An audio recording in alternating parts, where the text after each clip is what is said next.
Boa noite a todos, que a paz do Meigo Nazareno nos envolva hoje e sempre. Terminando então a sequência das leis morais, vamos falar sobre a 10ª, a lei de justiça, amor e caridade, que nessa noite, através dos ensinamentos que os bons espíritos nos trazem, através do livro dos espíritos, onde está contida as leis morais ou as leis divinas, né? Vamos então tentar passar, pedindo ajuda da equipe espiritual da casa, paz, amor e caridade, para que desta forma possamos ser os mais claros possíveis dentro da proposta de levar um consolador, de alguma maneira, né, a todos aqueles que necessitam. Vamos iniciar com uma prece, a prece de Francisco de Assis. Senhor, fazei de mim um instrumento de vossa paz. Onde houver ódio, que eu leve o amor. Onde houver ofensa, que eu leve o perdão. Onde houver discórdia, que eu leve a união. Onde houver dúvidas, que eu leve a fé. Onde houver erros, que eu leve a verdade. Onde houver desespero, que eu leve a esperança. Onde houver tristeza, que eu leve a alegria. Onde houver trevas, que eu leve a luz. Ó Mestre, fazei que eu procure mais consolar que ser consolado, compreender que ser compreendido, amar que ser amado. Pois é dando que se recebe, é perdoando que se é perdoado, e é morrendo que nascemos para a vida eterna. Boa noite, João. Vamos então buscar as referências do tema, que é a Lei de Justiça, Amor e Caridade. As questões que serão envolvidas nessa doutrinária, né? Vão das questões 873 a 892. Envolve justiça e direitos naturais, direito de propriedade, roubo, caridade e amor ao próximo, amor maternal e filial. Não iremos expor todas as questões, até em função do tempo, mas aquelas que amarram, de alguma maneira, mais o tema ao longo desses estudos dessas leis, né, que viemos fazendo ao longo do ano. Então, vamos começar na questão 873. O sentimento da justiça está na natureza ou é resultado de ideias adquiridas? Os nossos irmãos espirituais respondem: está de tal modo na natureza que vos revoltais à simples ideia de injustiça. Bom, isso tendo em vista a ideia de que estamos amadurecendo no nosso processo reencarnatório, então a cada existência no planeta aprendemos mais um pouco, vamos utilizando mais o nosso discernimento, vamos entendendo que somos todos iguais, já estudamos isso nas outras leis, né? E entendendo também que para todos é o mesmo peso e a mesma medida. Então, quando vamos entendendo isso, aquilo que é uma injustiça para mim é uma injustiça para o outro também, já que eu sou sempre o parâmetro de análise. Então, faça ao próximo o que tu espera que o próximo te faça. Esse é o ensinamento do Mestre Jesus. Então, essa lei ela vai nos brindar exatamente com essas relações interpessoais, a forma de estarmos vivendo de uma maneira crística, né? Nossa cristianização. Então, o progresso moral desenvolve esse sentimento, mas não vai dar. Deus o pôs no coração do ser humano, então nós vamos amadurecendo. Então, à medida que vamos percebendo a importância de todos temos os mesmos direitos diante da divindade. O Pai de amor e bondade é para todos. Então, mesmo peso, mesma medida. Então, as relações vão ficando cada vez mais harmônicas, mais serenas, uns respeitando os direitos dos outros, cada um cumprindo seus próprios deveres, né? E vamos caminhando nessa direção. Como se pode definir a justiça? Isso está na questão 875. A justiça consiste em cada um respeitar os direitos dos demais. Lembrando que o meu direito termina onde começa o do outro. Queira cada um para os outros o que quereria para si mesmo. Esse é o pensamento do nosso irmão maior, modelo e guia Jesus. Vamos balizando o nosso pensamento e desta forma caminhando na direção da perfeição moral. Então, a perfeição moral é a vivência de todas essas leis divinas com propriedade, com compreensão, né, com aprofundamento. Então, há 2000 anos, Jesus nos trouxe esse código de boa conduta diante dos irmãos, já que fazemos parte da mesma família, a família universal. Mas o que acontece?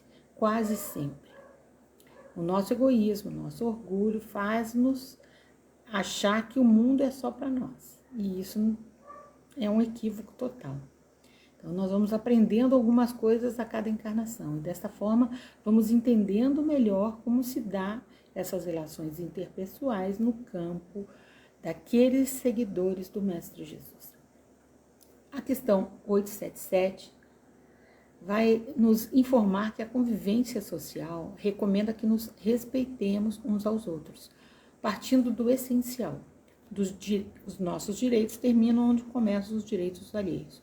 Observando-os, viveremos em paz. Por que a gente não vive em paz? Porque a gente não respeita essa regra mínima de relação, de justiça uns com os outros. Na questão 880, nós vamos tratar de um assunto extremamente importante. Qual o primeiro de todos os direitos naturais do homem? E o homem no sentido de ser humano, né? O de viver. Por isso é que ninguém tem o de atentar contra a vida de seu semelhante, nem de fazer o que quer que possa comprometer-lhe a existência corporal. E aqui a FEB, que é a Federação Espírita Brasileira, tem uma campanha em defesa da vida anual. E uma delas é essa, aborto não.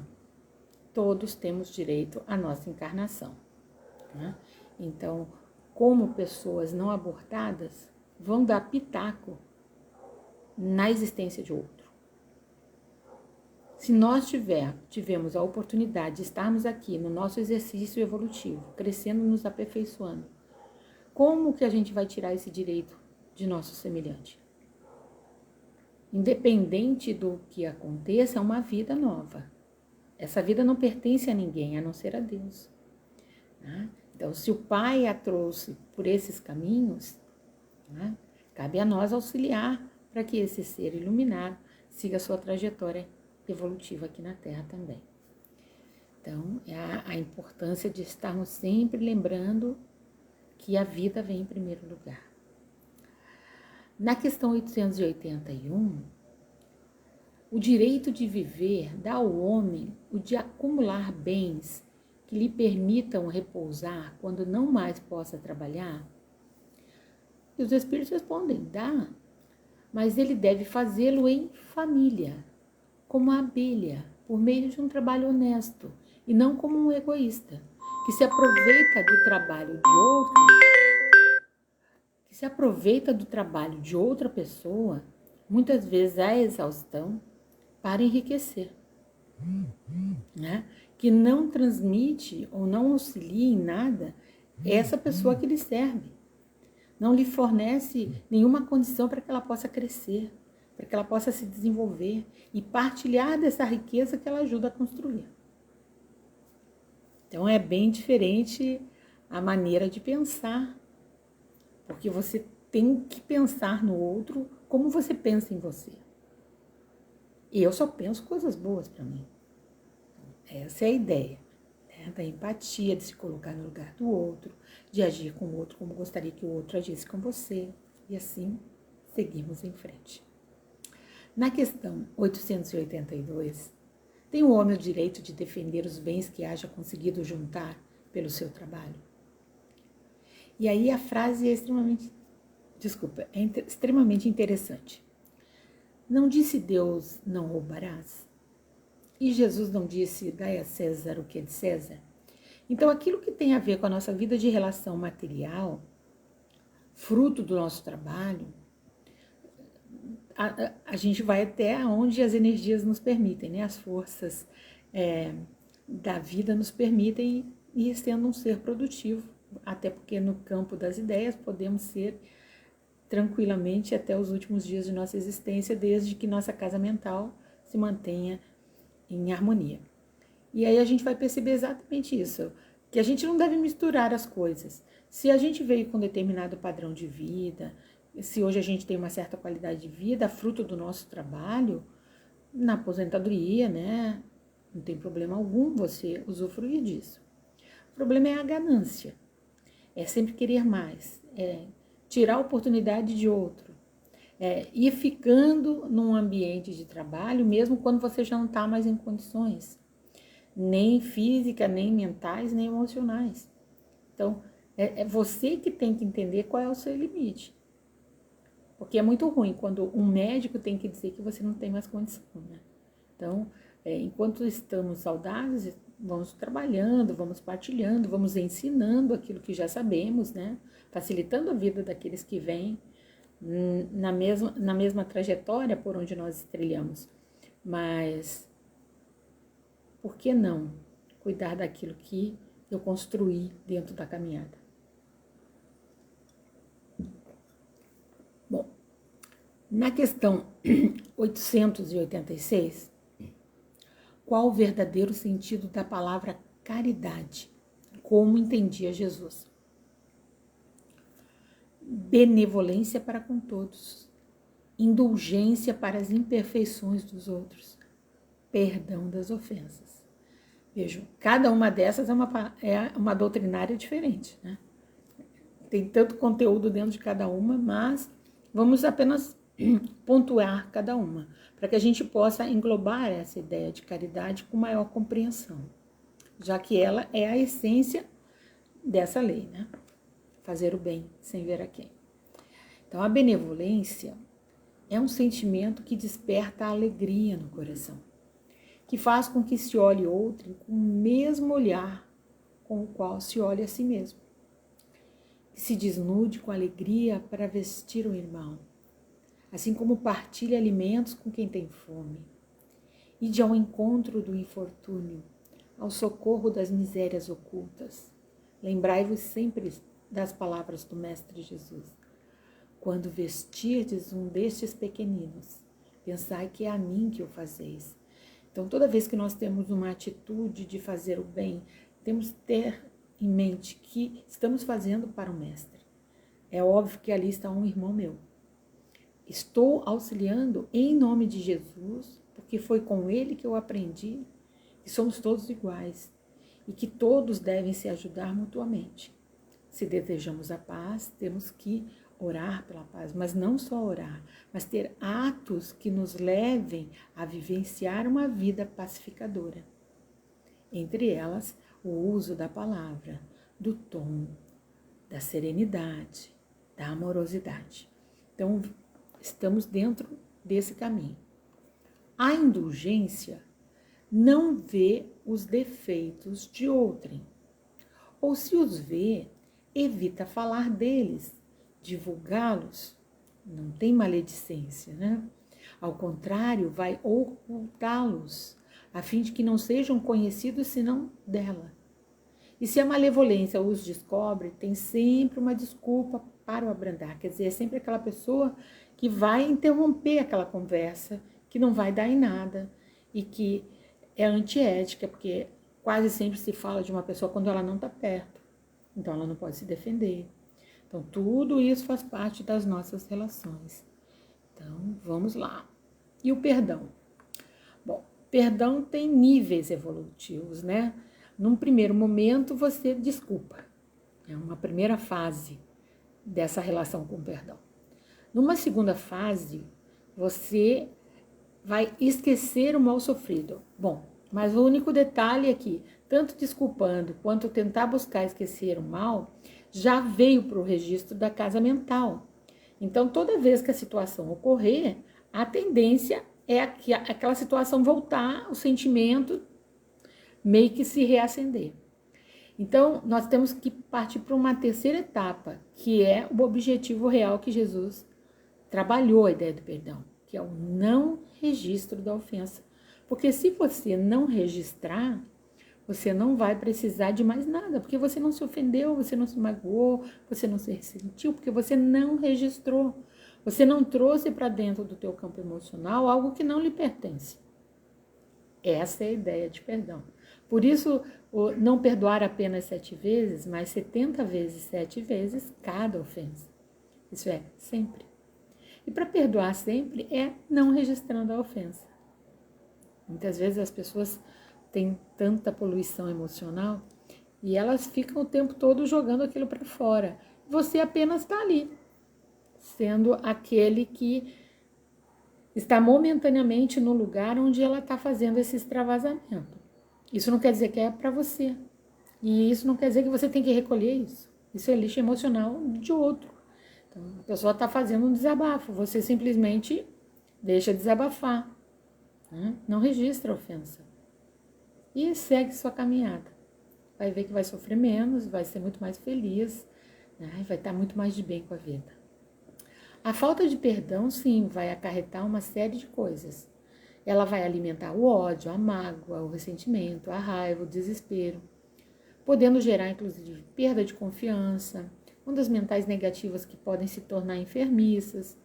As pessoas vão acabar vivendo mais nervosas, irritadas, desequilibradas, agitadas e em constante atrito doméstico e social. Então, vejo, atrapalha toda a vida de relação dessa pessoa, né? Então, lembremos, né, também que cometemos equívocos. Ô, José, tudo bom? Necessitamos corrigi-los e reajustarmos-nos com as leis divinas, enquanto estamos na caminhada. Deus está sempre disposto a nos perdoar, desde que procedamos da mesma forma em relação aos nossos irmãos, como ensinou Jesus, inclusive no Pai Nosso, né? Perdoa as nossas ofensas, assim como perdoamos a quem nos tem ofendido. Então, é uma relação de proporcionalidade, comparativamente, mesmo peso, mesma medida. Caridade e amor ao próximo está muito bem estruturada numa obra chamada Paulo e Estevão. Quem já teve a oportunidade de ler, essa obra é de uma riqueza sem par. Ele vai ser literalmente um tratado sobre esse assunto, caridade e amor ao próximo. Então, eu aconselhava todos lerem. Assim como a maioria das parábolas, que trazem na sua essência sempre algum ensinamento relacionado exatamente ao amor ao próximo, a forma de se relacionar com o outro, o respeito com o outro, né? A forma com que o pai trata todos iguais. Isso fica muito claro nas parábolas, né? Então, precisamos escolher principalmente a do samaritano, né? E aí, tem uma passagem no Evangelho chamado Necessidade da Caridade segundo São Paulo. Está no Evangelho segundo o Espiritismo. E ela é muito bonita, porque é basicamente o que devemos vivenciar realmente. Ainda quando eu falasse todas as línguas dos homens e mesmo a língua dos anjos, se não tivesse caridade, não seria senão um bronze sonante e um símbolo retumbante. E quando eu tivesse o dom da profecia, penetrasse todos os mistérios e tivesse uma perfeita ciência de todas as coisas, quando tivesse ainda toda a fé possível até transportar as montanhas, se não tivesse caridade, eu nada seria. E quando tivesse distribuído meus bens para alimentar os pobres e tivesse entregue meu corpo para ser queimado, se não tivesse caridade, tudo isso não me serviria de nada. A caridade é paciente, é doce e benfazeja. A caridade não é invejosa, não é temerária e precipitada, não se enche de orgulho, não é desdenhosa, não procura seus próprios interesses, não se melindra e não se irrita com nada, não suspeita mal, não se regozija com a injustiça, mas sim com a verdade. Tudo suporta, tudo crê, tudo espera, tudo sofre. Agora, essas 3 virtudes, a fé, a esperança e a caridade, permanecem, mas entre elas, a mais excelente é a caridade. Caridade é uma virtude ativa. Para fazer o bem é preciso sempre a ação da vontade. Ninguém vai obrigá-lo a nada, é um dever. Está dentro da lei. Todos aqueles que desejam ser seguidores de Jesus devem praticar a caridade, mas com conhecimento. Não porque alguém disse que tem que fazer. Você deve fazer. Então, exercício de uma lei. Lei de caridade e amor, ou justiça, amor e caridade. Dentro da questão que vai analisar o amor materno e filial, vamos ver que o amor maternal tem como parâmetro de semelhança a do nosso irmão Jesus por nós, enquanto que o filial obedece muito mais à lei de causa e efeito. Nem sempre os filhos são os mais amados ou são aqueles que mais amam seus pais. Por quê? Dentro das famílias nascem os maiores amores, mas também nascem os maiores equivocados da estrada, aqueles que mais se feriram, se machucaram e que têm a oportunidade, através da lei do amor, de resgatar essa caminhada. Então, é muito importante estarmos justamente dentro desse caminho. Na obra Leis Morais e Saúde Mental, o nosso irmão Sérgio Lopes vai nos dizer o seguinte: ainda, do capítulo da Lei de Justiça e Caridade, o Espírito São Vicente de Paulo lembra-nos dessa importante lição, a de que a caridade, para ser caridade, precisa de humildade. Então, Jesus amava os humildes e não cansava de criticar os orgulhosos. Viu os seres humanos por dentro, muito além de suas ações exteriores e aparências. Pela primeira vez na história da humanidade, os seres humanos foram verdadeiramente amados por serem humanos. Ninguém houvera olhado os pobres de espírito com admiração e respeito até então. E ele o fez com tamanha ternura e valoração que todos quantos tivessem essa virtude fundamental sentiram-se vistos pela primeira vez. Os simples, a esse Jesus conhecia pelo nome. Creio que ainda seja assim nos dias de hoje. Jesus conhece os simples pelo nome, uma vez que ainda vivemos num ambiente social em que preponderam os valores do egoísmo, da vaidade e da aparência. Pessoas amorosas sensibilizam. Pessoas maliciosas geram ansiedade. É só prestar atenção e isso será evidente. O verdadeiro amor é discreto e contagiante ao mesmo tempo. A verdadeira caridade esconde-se das badalações humanas e prefere agir no anonimato. Jesus amava e ama os simples e puros de coração, porque somente eles é que possuem o sentido fundamental para viver dignamente e exemplificar sua mensagem. Então, como fechamento desse ano e dessas leis todas que estão no Livro dos Espíritos e que é fundamental estudarmos cada vez mais, não apenas lermos, mas estudarmos. E por isso que cada vez que passamos pelo estudo do Livro dos Espíritos e do Evangelho, sempre temos coisas novas a aprender. Então, vou convidar a todos para que, nessa prece de Emmanuel, que está no livro Antologia Mediúnica do Natal, possamos absorver essas energias amorosas tão próprias dessa época do ano, porque nos abrimos muito mais ao carinho, ao amor, à humildade, à fraternidade, porque o psiquismo de Jesus não é que ele esteja mais próximo, é nós que vamos mudando a nossa frequência vibratória e percebemos essa irradiação com maior intensidade. Nós temos que abrir as comportas de nossa alma para que Jesus nasça em nós todos os dias. Essa é a proposta do Natal, que todo dia seja Natal. Então, o título da prece é Prece diante da Manjedoura.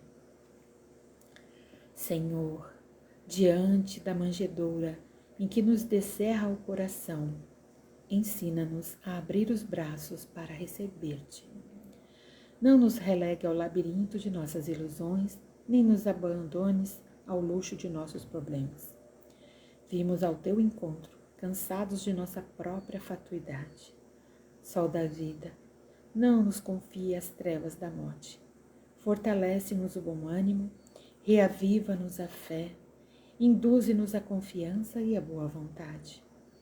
Tu que renunciaste ao céu em favor da terra, ajuda-nos a descer com o supremo bem para sermos mais úteis. Tu que deixaste a companhia dos anjos sábios e generosos, por amor aos homens ignorantes e infelizes. Auxilia-nos a estender com os irmãos mais necessitados que nós mesmos o tesouro de luz que nos trazes. Defende-nos contra os vermes da vaidade. Ampara-nos contra as serpes do orgulho. Conduze-nos ao caminho do trabalho e da humildade. E reconhecidos à frente do teu berço de luminosa esperança, nós te rogamos, sobretudo, os dons da simplicidade e da paz, para que sejamos contigo fiéis a Deus, hoje e sempre. Assim seja. Que o Natal de todos seja repleto de amor, em família. Vamos comemorar o aniversário do nosso irmão maior, unidos num só pensamento, de amor, de caridade e fraternidade. Um beijo grande no coração, que tenhamos um ano novo repleto de esperança e otimismo de dias melhores, porque o Pai nos ama a todos incondicionalmente. E Jesus, nosso modelo e guia, está aí mostrando a rota a seguir. Sejam todos muito felizes e quem sabe, ano que vem, possamos nos encontrar novamente. Muita paz.